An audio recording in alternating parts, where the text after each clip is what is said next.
คำนี้เราลองมาดูอ่าสระนะครับก็คือไม้กงไม้กักไม้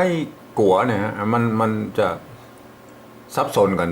นิดหน่อยนะฮะก็เขาว่าเขาจะใจอย่างไรลองมาดูนะครับนี่เขียนเป็นภาษากำอู้นะกันว่าไปกัวฝนกัวอั้นสันใดนะครับลองมาเขียนเป็นภาษาล้านนานะครับกันว่านะครับกันนะครับกันเสียงสามัญนะครับเสียงสามัญเพราะให้ต้องใช้ตุกกะนะครับถ้าเอาใจตุกกะมันก็คือกันนะครับมันก็กันนะมันต้องใจตุกกะนะครับกันนะครับตัวหน้าวางลุ่มนะครับกันอันนี้กันนะว่ากันว่า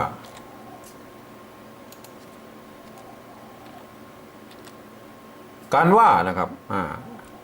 อันนี้ไม่กล้าน้อยเอาใจไม่กล้าวงไม่กล้าวงก็ได้เนี่ยการว่านะแต่ส่วนใหญ่เพื่ออย่าเอารวมกันนะครับมันบ่เปลืองเนื้อที่ดีฮะการว่านะครับเอาตัวว่าไปไว้ข้างลุ่มบนนะใส่ไม่เอกไปไว้เลื่อนไปไว้ข้างบนนะครับใส่ไม่กล้านะไม่กล้าน้อยก็ได้หรือจะใจไม่กล้าวงเอามันงามหน่อยการว่านะครับอันนี้การว่าการว่าไปนะครับไปเสียง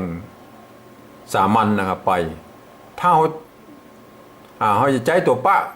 เขาว่าตัวปะดีถ้าเขาใจตัวปะมันก็เป็นไปเป็นอย่างมันต้องใจตัวปะนะครับไปนะครับกัวนะครับกัวนะเสียงจัตวานะครับเขาต้องมาดูตารางนี่เสมอนะครับถ้ามันแน่ใจว่าจะใจตัวไหนดีนะเอาตัวกะกับตัวกะดีจัตวานะเสียงจัตวาเขาต้องใจตัวกะนะครับกัวนะครับใส่ไม่กงเข้าไปนะครับตัวว่านี่กัวนะครับฝนนะครับกัวฝนนะ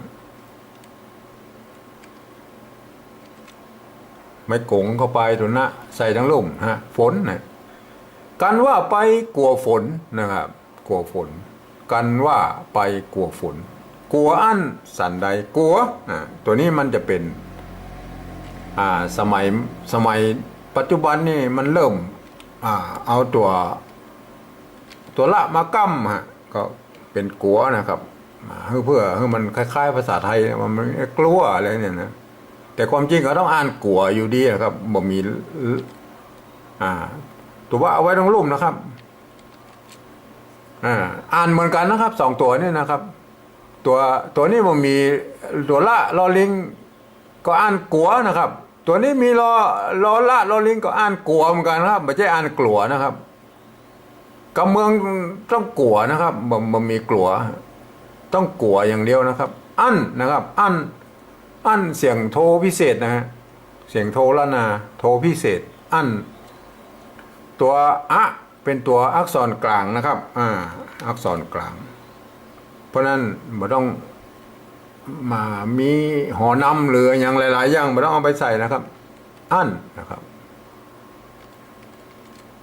ตัวนี้เป็นตัวพิเศษตัวอั้นนะครับเป็นภาษาอักษรกลางอั้นสันใดตัวสะสันได้สันนะฮะถ้าเข้าใจตัวสะนะครับใจตัวสะมันกู้กันนะฮะสะกับสะนะตัวสะมันก็เป็นสั้นนะครับสั้นเสียงสามัญนะสั้นนี่สันได้นะครับใดนี่มันต้องมีตัวเนี้ยแล้วครับใดธรรมดาเนี่ยสันได้เรามาเขียนเป็นภาษาปริวัติแบบสองนะครับคันว่านะครับต้องเขียนว่าคันว่านะครับ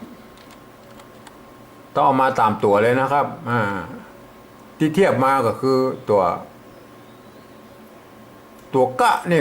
เขายืมตัวคอควายมาเทียบเพราะนั้นจะเป็นคันว่าคันว่าภัยนะฮะภัยกลัวฝน กลัวสันใดถ้าเป็นมาทางใต้ก็ไปอ่านเนี่ยนะฮะคันว่าภัยกลัวฝนกลัวสันใดอะไรเนี่ยถ้าคนที่บ่นบอกโหเรื่องมันก็ต้องอ่านนี่มันก็จะเพี้ยนแหละครับเพราะฉะนั้นภาษาปริวัติแบบ2เนี่ยมีไว้สำหรับมือคนที่เปิ้นหูภาษาล้านนาเท่านั้นนะครับคือคนที่เปิ้นหูภาษาล้านนาเท่านั้นอ่านนะครับอ่านเพื่อถ้าผมมีภาษาล้านนาเนี่ยบ่หันภาษาล้านนาเนี่ยเปิ้นก็จะปิกไปได้นะครับเปิ้นจะเขียนไว้เป็นภาษาล้านนาได้เลยนะครับได้เลยต้องอ่านว่ากันว่าไปกลัวฝนกลัวสันกลัวอั้นนะครับกลัวอั้นสันใดนะครับต้องอ่านนี่นะครับ